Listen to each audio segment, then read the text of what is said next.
خب السلام علیکم و رحمت الله و برکاته دوستان عزیز. در سفر رفته بودم، رفته شدم درسترش یک طرف زمینگار رو هم یک نوار دیدم از همین برادرمو فروخبای که همین در حج قطیش یک پیولچوی گرفته بودیم، یعنی که بگیم برادر اینو نمخر میگه حساب میشیم که طاقتم طاق شد.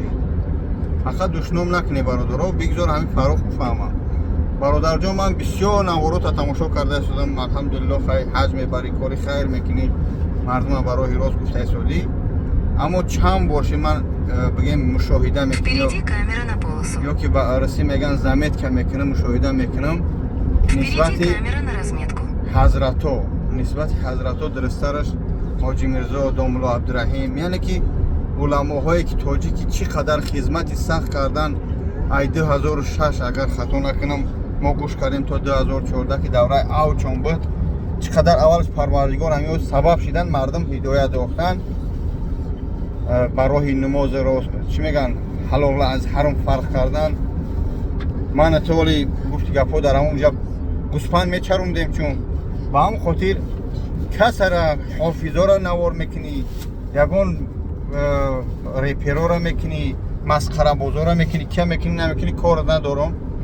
اما خواهش میکنم برادر جان، یک خواهشی برادرانه است، برای که از من همین نوار آخرون تا دیدم ممبری فلان کنی ملاها داملا عبدالرحیم هم خیلی گفتگی، یعنی جوره امو چه نگذر گرانیتسه که بگیم آبرو تا دوره، گرانیتسه که مردم گوشید میکنن، گرانیتسه که برای خودت معین کردگی همچون یک بلاگر برای که دو کارات بسیار اکلام میکنی، همون چیزا نگذر. خوب به حد گپای قبیح نسبت علما میگذاری. علما حاضی چخیل هستن نیستن و یا در حقیقتا خدمت کردن که 1% و یا نه من نه خودت نه دیگه همین بلاگرها خدمت کرده در مردمی توجیه این حاضرش هم خدمت کرده ایستادن.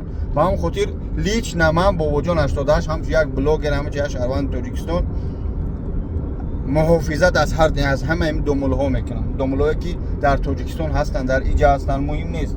بلاگرها چیکار میکنه نمیکنه با اهل علم با اهل دینی خدمت نرسه.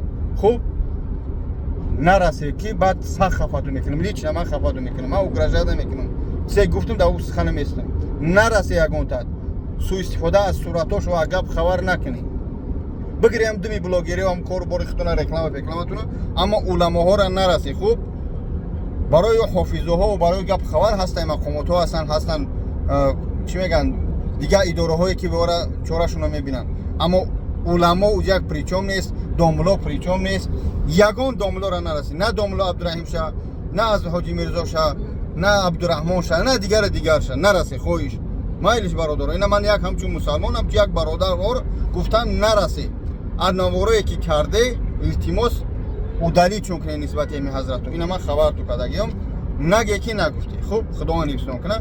من همچون یک شهروند همچون یک مسلمان محافظت از همین علماهایی که با حدیث و آیت ها و راهنماهایی ما بگیم ما کلام شدگیم تا حاضر این بسیاری ما و شما همیشه کار کردگیم. با هم خاطر هشتونه در سر تو بگیری بلاگرها خودتون در هر جا نکشی. خدا نگهدار.